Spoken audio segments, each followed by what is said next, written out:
Ex-ministra do Meio Ambiente, ambientalista de projeção global e atual candidata ao Senado Federal pelo Estado de São Paulo, Marina tem uma trajetória marcada pela travessia de grandes contradições nacionais, da luta socioambiental no Acre ao coração das decisões políticas em Brasília e em São Paulo. No nosso encontro de hoje, nós vamos além das manchetes sobre a pauta ambiental para discutir a arquitetura do poder no Brasil, a relação conturbada entre o Executivo e o Congresso, o avanço do conservadorismo, a transição sustentável na economia paulista e os desafios de construir uma agenda de futuro num país pautado pelo curto prazo. Vamos à entrevista.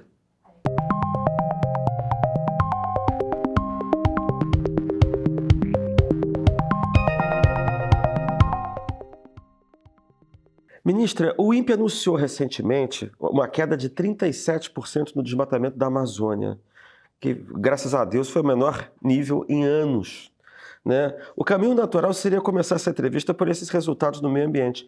Mas eu queria começar pela política, né? A senhora está disputando o Senado depois de anos lidando com um Congresso onde as forças das emendas e da pressão parlamentar redefiniram a relação com o Executivo, né? Isso já desde antes do governo Bolsonaro, embora numa dinâmica muito diferente no governo Lula. Como é que é governar e como é que vai ser legislar debaixo dessa dinâmica em que o Legislativo tensiona permanentemente a governabilidade do país por razões que não necessariamente são ideológicas? Eu acho que ter que manejar as duas coisas, sabe, Cristian? Primeiro, obrigada pela oportunidade de estarmos aqui, mas começamos pelo lugar certo, que é para onde os candidatos estão pretendendo ir para dar a sua contribuição, para melhorar a qualidade dessa instituição tão importante para a democracia, que é o Congresso Nacional. Eu acho que a gente vive uma situação de anomalia, que é o poder legislativo tomando atribuições do poder executivo. O orçamento público deve ser executado pelo Poder Executivo. Infelizmente, hoje, algo em torno de 60 bilhões de reais estão sob a responsabilidade, sobre a responsabilidade de parlamentares e que uma grande parte desses recursos são usados sem transparência, com finalidades, na melhor das hipóteses, eleitoreira, quando não se trata de desvio de dinheiro público. Isso é uma anomalia que tem que ter mecanismos de reparação.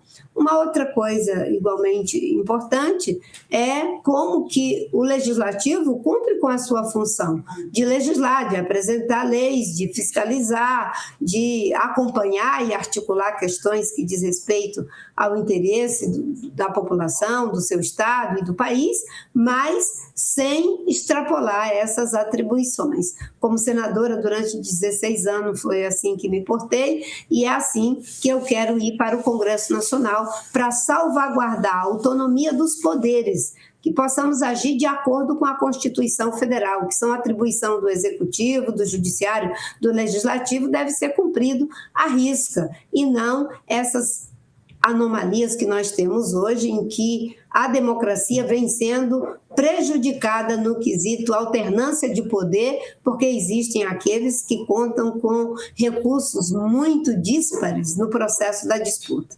Então, ministra, nós dizíamos o seguinte, que a política tradicional opera sempre num curto prazo, não é?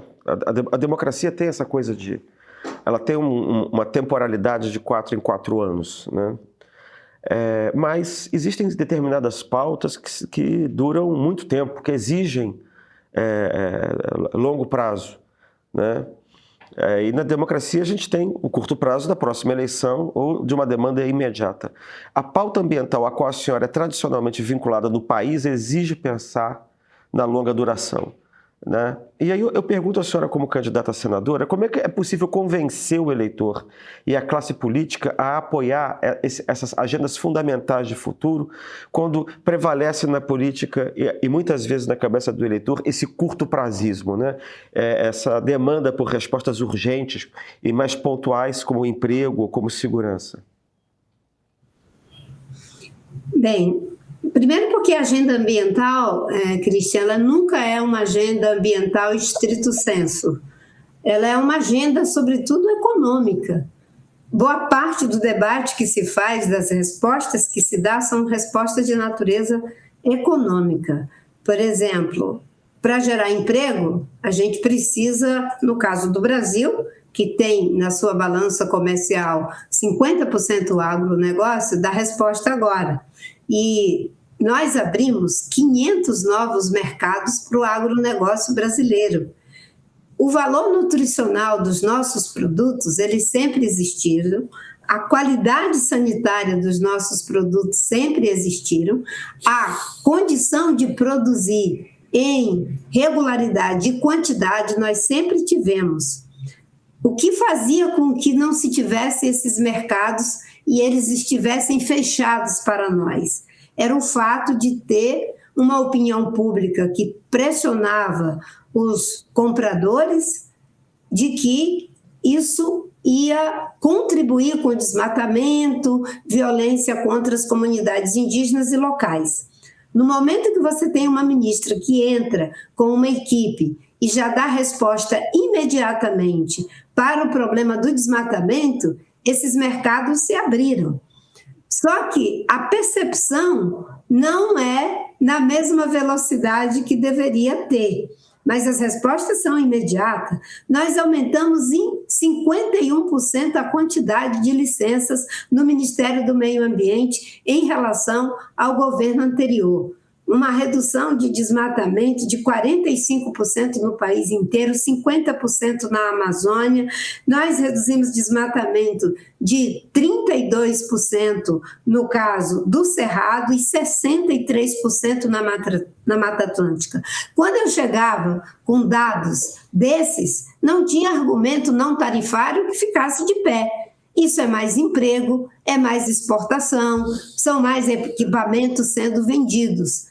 E as pessoas, e a gente tem, nem digo as pessoas, né? A gente tem que começar a fazer essa relação, porque o problema ele está agora. As enchentes não são mais um problema de futuro, elas estão acontecendo agora. As ondas de calor estão acontecendo agora, os incêndios também, as secas também, os prejuízos para o agronegócio, está todo mundo falando aí, em relação a seguros, são agora. E nós conseguimos sair, inclusive, em tempo recorde, de uma situação em que o Fundo Clima, que tinha apenas 400 milhões, passou hoje para 27 bilhões. Uma parte desse recurso, sabe em que está sendo usado? Está sendo usado para fazer restauração com espécie nativa, mas, sobretudo, restauração de área degradada, para disponibilizar para a agricultura familiar, para o agronegócio brasileiro. Está sendo investido já em transição energética, tanto na parte de eólica quanto de solar, pesquisa para minerais críticos, tudo isso está acontecendo agora, porque tinha uma ministra que sempre debateu desenvolvimento sustentável. Não por acaso, né, a ideia de economia, ecologia, social com ambiental, econômico com ambiental, ela vem de toda a trajetória do Chico Mendes, que nunca separou essas duas coisas. Então, no Ministério do Meio Ambiente, nós fizemos o plano de transformação ecológica, eu e o Fernando Haddad, trabalhamos muito para ter vários instrumentos econômicos. O Ecoinvest, que conta com 111 bilhões para investimentos, criamos junto com o ministro Fávaro, não é?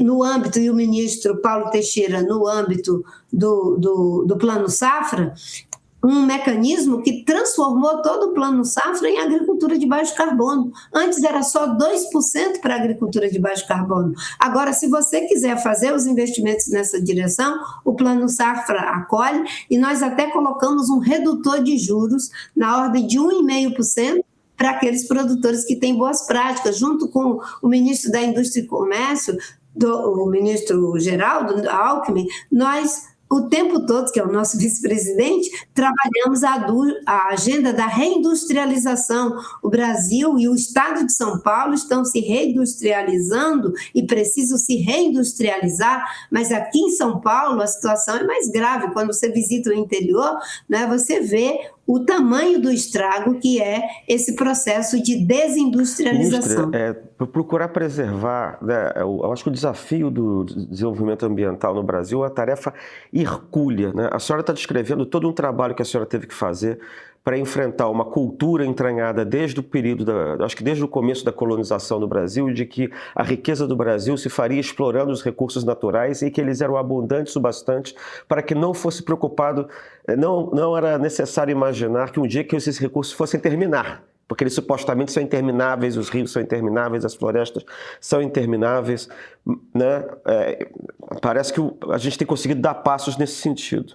Mas, assim, olhando também para os avanços que a senhora descreveu no Ministério, eu fico querendo lhe perguntar duas coisas. Primeiro, como foram os desafios da gestão do dia a dia? Né? Reequipar órgãos de fiscalização, por exemplo, né? Porque teve uma batalha interna, né? Como é que foi o peso dessa gestão? Qual foi o peso dos gargalos estruturais? A gente viu esse peso, por exemplo, na COP30. E como se não bastassem essas dificuldades todas, ainda temos agora uma pressão externa da ascensão da extrema-direita nos Estados Unidos, que patrocina no mundo inteiro o negacionismo climático. Como é que fica isso? Fica parecendo um trabalho de Sísifo. Olha, quando você tem um governo negacionista, anti-integrar a economia com a ecologia, acontece o que aconteceu no governo Bolsonaro. Aí, realmente, a pedra rola ladeira abaixo. Mas quando você consegue ter continuidade nas políticas públicas, isso muda.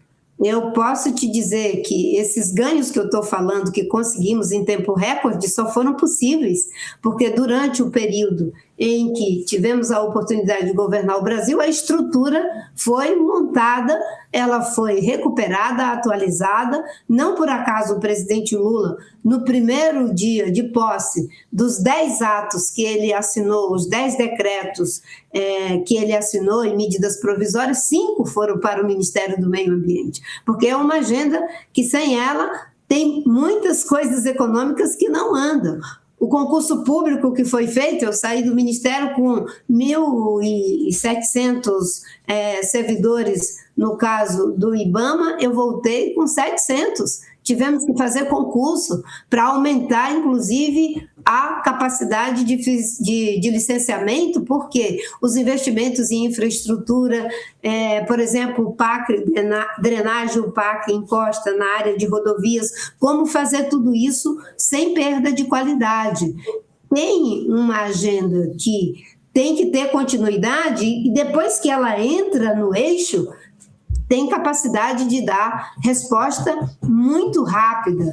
Por exemplo, nós criamos, pensando a agenda urbana, e principalmente a questão dos catadores de resíduos que são recicláveis, de materiais que são recicláveis, nós criamos uma lei chamada Lei Rouanet dos catadores, em que um empresário que tem que cumprir com os pré-requisitos da Política Nacional de Resíduos Sólidos, de fazer a logística reversa, ele pode fazer parceria com uma cooperativa e receber a isenção do seu imposto de renda. Já foram captados mais de R$1 bilhão.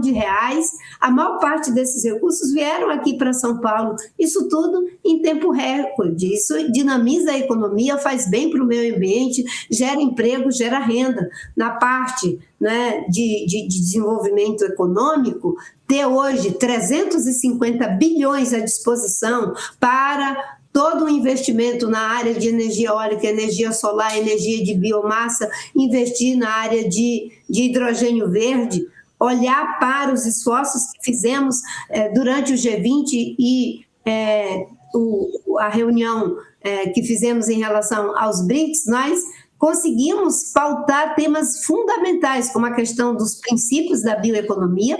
Foi o Brasil que pautou esses princípios, os 20 princípios da bioeconomia. Nós conseguimos pautar com muita força a questão dos biocombustíveis serem transformados em um combustível de transição, e isso tudo dinamiza a economia agora. Mas, se você tem perda de continuidade, como você disse, por uma visão negacionista, que diz que não tem mudança do clima, que quer voltar para o tempo em que energia eólica, energia solar, energia de biomassa, a pesquisa em hidrogênio verde não deve ser priorizada, aí realmente é você ter a pedra descendo a montanha, ladeira abaixo, novamente. Hoje não dá para fazer política pública sem que ela seja com base em evidência. Não tem como fazer enfrentamento de temas estratégicos, como é o caso da mudança climática, questão de saúde, pensando nas pandemias como a Covid, o avanço da tecnologia, principalmente inteligência artificial, se não for um trabalho conjunto entre países e internamente. E tem uma coisa que a gente pode já tangenciar para ela, né, que é a questão de segurança pública. Segurança pública é fundamental para que a gente possa atrair investidores e investimentos, e isso só se resolve se for um trabalho em parceria. Por isso que em 2010, quando eu fui candidata à presidência da República, eu propus que se nacionalizasse o tema da segurança pública, porque naquele momento eu já entendia que não tinha como resolver sozinho. Agora o tema está nacionalizado, mas infelizmente de 2010 para cá tivemos um prejuízo muito grande de que isso não tenha acontecido de imediato. Então a senhora está dando boas notícias de alguma maneira, que a ideia de desenvolvimento sustentável ela está avançando de alguma maneira e está conquistando setores que eram tradicionalmente, boa parte deles era tradicionalmente refratária à ideia, como se, né, eu estou pensando aqui em setores do agronegócio, a gente não pode generalizar, tem um setor do agronegócio que está comprometido com o avanço, com uma visão progressista da economia sustentável, né? Eu me lembro que no tempo do governo Bolsonaro se falava do agronegócio, né, que era o pessoal que tinha resistência dessa pauta. Então a senhora acha que isso está, aos poucos isso está caminhando, né?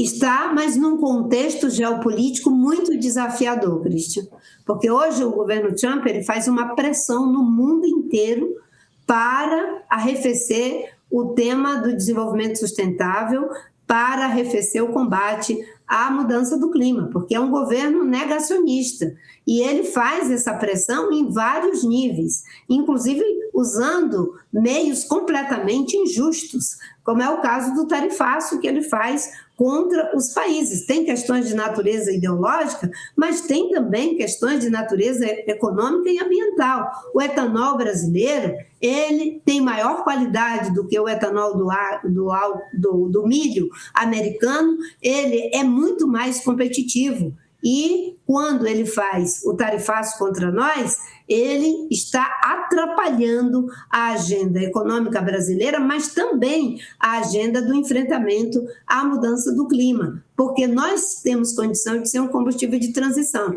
Nós temos, só para você ter uma ideia, um levantamento de que 1% do agronegócio são aqueles que têm uma postura de não querer cumprir com a legislação ambiental.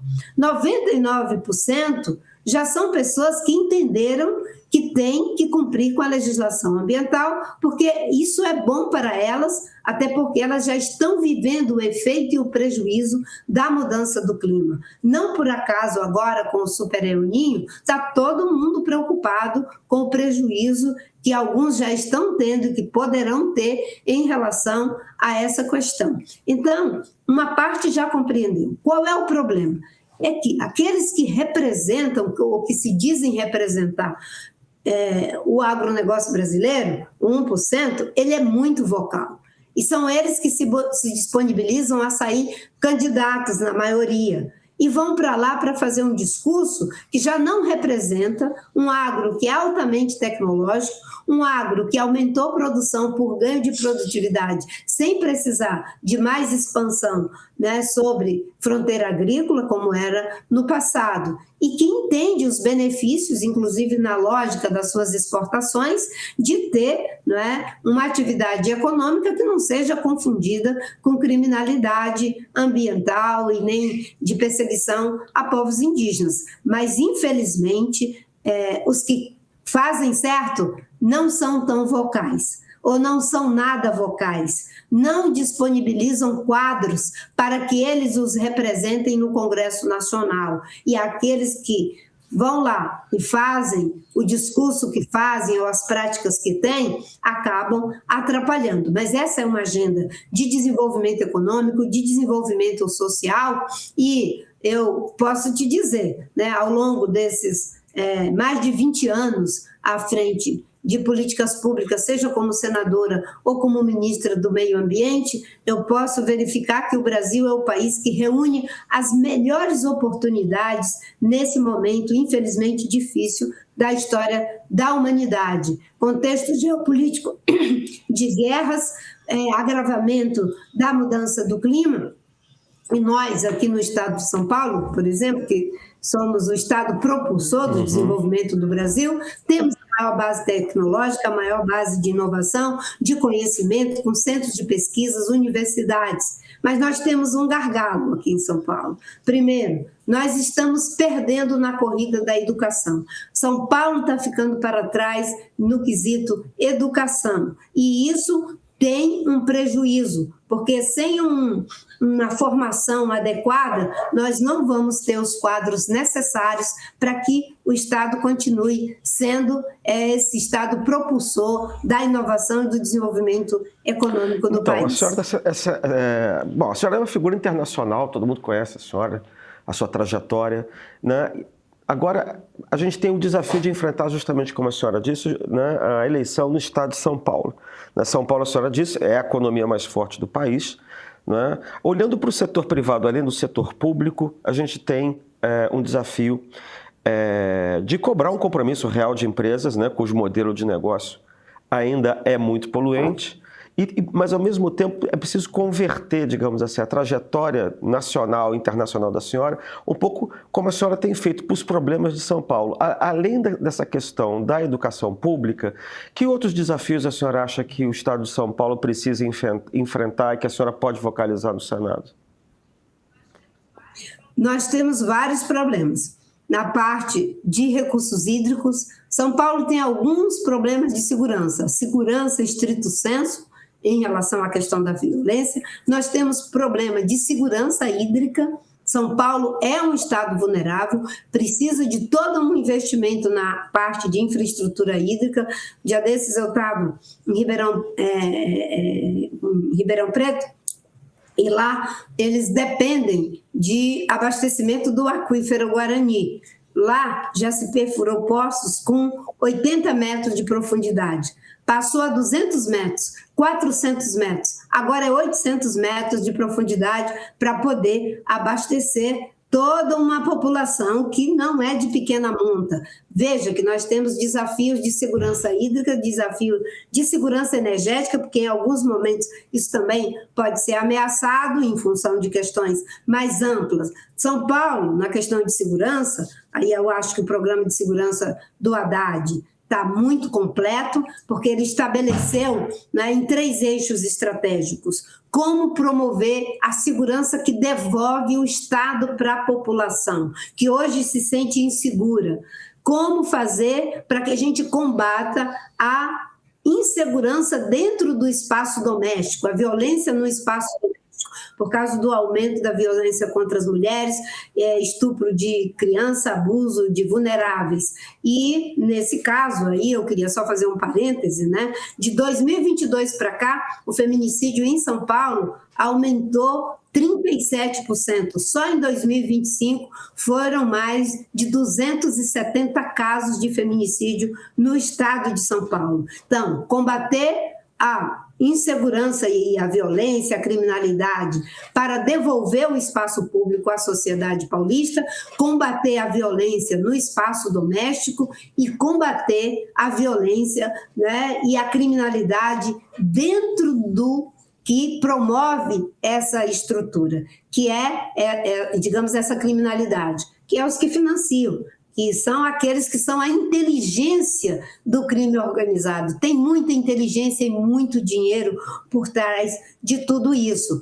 E a experiência que se teve em relação à Operação Carbono Zero, numa atuação integrada entre o governo federal, o governo estadual, o Ministério Público, o Tribunal de Contas, todos, Receita Federal, isso faz a diferença, porque na hora que você faz, digamos, um torniquete naqueles que financiam e que promovem a inteligência do crime organizado, você combate a criminalidade difusa que acontece no estado de São Paulo. E aí o Haddad propôs algo que eu concordo e trabalharei como senadora para a gente viabilizar isso, que é o fato de termos uma ação que leve à total transparência dos resultados positivos e negativos que estejam acontecendo na área de segurança pública. Eu fiz isso em 2004, quando criamos via o INPE, né, que é o monitoramento por satélite da criminalidade ambiental. Criamos um sistema em tempo quase real, aberto não só para o Brasil, mas para o mundo inteiro. É assim que ficou, né, o sistema PRODES e o sistema DT, que é esse sistema de monitoramento em tempo quase real. O Haddad está propondo algo dessa natureza para que a sociedade possa ter os dados e as políticas públicas possam ser ajustadas concomitantemente a isso. Uma outra coisa que ele está propondo é o gabinete institucional, né, da segurança pública, liderado por ele, com todos os especialistas, com a participação das polícias, integrando as polícias, valorizando inteligência e formação continuada dos policiais, remuneração adequada. Hoje, um policial no estado de São Paulo, que é o estado mais rico da federação, fica atrás de vários outros estados do país. E isso não é admissível, porque aqui as coisas têm uma dimensão incomparavelmente maior, numa população de 43 milhões de habitantes, um estado que responde por 1/3 do produto interno bruto do país. Então, eu vejo que tem muitos assuntos: educação, saúde, segurança pública, fazer com que as pessoas possam voltar também, principalmente as juventudes, as mulheres, ter o desejo de empreender. Hoje, o estado de Santa Catarina e do Paraná, por razões, inclusive, da própria dinâmica da sociedade, das startups, eles foram em frente. A guerra fiscal teve um peso em tudo isso, mas, infelizmente, São Paulo ficou para trás. Ninguém governa um estado apenas com privatizações mal feitas, com concessões e com pedágios. Você governa um estado com visão estratégica do estado. O estado que já está em uma condição, como diz o Haddad, né? São Paulo tem condição de se movimentar quase que por si mesmo. Quando não vai bem, vai médio. O problema é que nós estamos saindo do médio para perder algumas corridas, e isso não pode acontecer. A gente sabe que a sua agenda é apertada. Eu queria concluir essa entrevista fazendo uma última pergunta, que é uma pergunta de ordem geral. O que a senhora acha que está em jogo para o país nessa eleição para o Congresso Nacional, quando a gente olha de longe e olha o que está em jogo nessa quadra histórica? Primeiro, proteger a nossa Constituição e as instituições públicas. São as instituições públicas e a nossa Constituição que protegem a nossa democracia. Mudar a qualidade do Congresso Nacional. Eu sou de uma época, quando eu cheguei em 1995, com apenas 35 anos de idade, e eu encontrei pessoas como Pedro Simão, Arthur da Távola, pessoas como Serra, pessoas como Suplicy, Benedita da Silva, Darcy Ribeiro. Eu vou parar por aqui, porque senão eu começo a ficar muito saudosista. A qualidade do Congresso é a grande oportunidade que nós temos agora nessas eleições. E é por isso que aqui em São Paulo, 2 ex-ministras do presidente Lula se colocaram a serviço para contribuir. Eu, a Simone, nós somos ex-ministra do presidente Lula, mas fomos candidatas à presidência da República. Eu, por 3 vezes, a Simone, candidata uma vez em 2022. Nós queremos ir para São Paulo para, com a graça de Deus e do povo paulista, o povo paulista ter 2 senadoras que as pessoas sabem quem elas são, sabem suas trajetórias, suas histórias e a capacidade que têm. Quando eu falo das possibilidades de São Paulo, eu conheço os investimentos porque naveguei por dentro do BRICS, naveguei por dentro do G20, naveguei por dentro em alguns aspectos do próprio G7, porque fui eu que fui convidada para ir falar do etanol brasileiro na reunião do G7 em 2023. Eu sei o caminho das pedras e eu sei que São Paulo é quase um país dentro do país. A gente tem que fazer os protocolos, mas nós podemos ter relação direta para grandes investimentos aqui no nosso estado. E nos contrapor a visão interguista, que se curva diante de um tarifaço de 25% e de 50% no nosso país, tirando 11 bilhões da nossa economia no país e 4 bilhões de dólares do estado de São Paulo. Então, eu sei que é um desafio muito grande, mas o Senado é o lugar de proteger a nossa democracia, a nossa soberania, de evitar que políticas públicas estratégicas, sejam elas econômicas ou sociais, tenham retrocessos e de fazer o enfrentamento que a humanidade toda tem que fazer da questão da emergência climática. Eu quero contribuir criando o marco regulatório da emergência climática. São 2.095 municípios vulneráveis a eventos climáticos extremos. 177 estão aqui em São Paulo. Isso é uma catástrofe.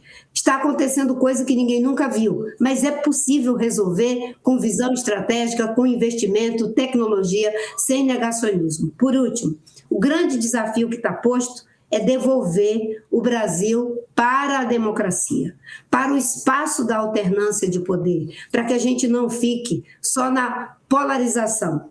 A polarização hoje ela é de mentira, porque não tem como polarizar com quem é contra a democracia. Não tem como polarizar quem é contra os interesses do país, que articula tarifaço. A gente tem que devolver o Estado para a democracia exercitar a sua alternância de poder. Eu me lembro que a gente era feliz e não sabia, porque concorreu eu, concorreu o Serra, concorreu a Dilma, concorreu o Plínio, e se qualquer um de nós ganhasse, era democracia, era soberania, era avanço, uns mais, outros menos em algumas agendas. Agora não é mais assim. Eu quero chegar em 2030 com um Brasil estabilizado para que a gente possa dizer, vai ser o Haddad, vai ser o Camilo, vai ser o Renan Filho, vai ser o Tarcísio, mas que todos estejam comprometidos com a democracia. Ministra, eu queria muito agradecer o tempo que a senhora nos ofereceu para essa entrevista e desejar muito boa sorte nessa jornada eleitoral nos próximos meses. Muito obrigado. Obrigada, Cristian, a você. A nossa conversa de hoje deixa claro que pensar o meio ambiente no Brasil não é um debate isolado, mas sim a chave central para discutirmos a governabilidade, o desenvolvimento econômico e o próprio futuro da nossa democracia. Agendas que exigem visão de longo prazo frequentemente colidem com as pressões de curto prazo da política, e compreender essa dinâmica é essencial para qualquer projeto de país. Eu agradeço imensamente à ex-ministra e candidata ao Senado, Marina Silva, pela generosidade, pela lucidez e pela profundidade nas reflexões que foram hoje compartilhadas conosco. A você que nos acompanhou no Diálogos com a Inteligência de hoje, muito obrigado pela audiência. Continue conosco, ative as notificações e até o nosso próximo encontro. Ninguém aqui vai dizer em quem você deve votar. Na verdade, aqui, centro, esquerda e direita, todos têm espaço. Mas nas próximas semanas, muita gente vai tentar dizer em quem você deve votar. Então, como não se perder em meio a tanta notícia, promessas vazias e fragmentação de conteúdos? Eleições 2026. A escolha pode ser o seu material de apoio para escolher quem vai assumir a presidência do país. O documentário parte dos 5 principais candidatos, quem são, o que fizeram até aqui. Mas a eleição não se explica só por candidato. O filme também olha para o país que o próximo presidente vai encontrar. Já está no streaming do Meio, com outras produções originais que trazem base para votar sabendo exatamente os motivos. Assina o Meio Premium, assiste agora.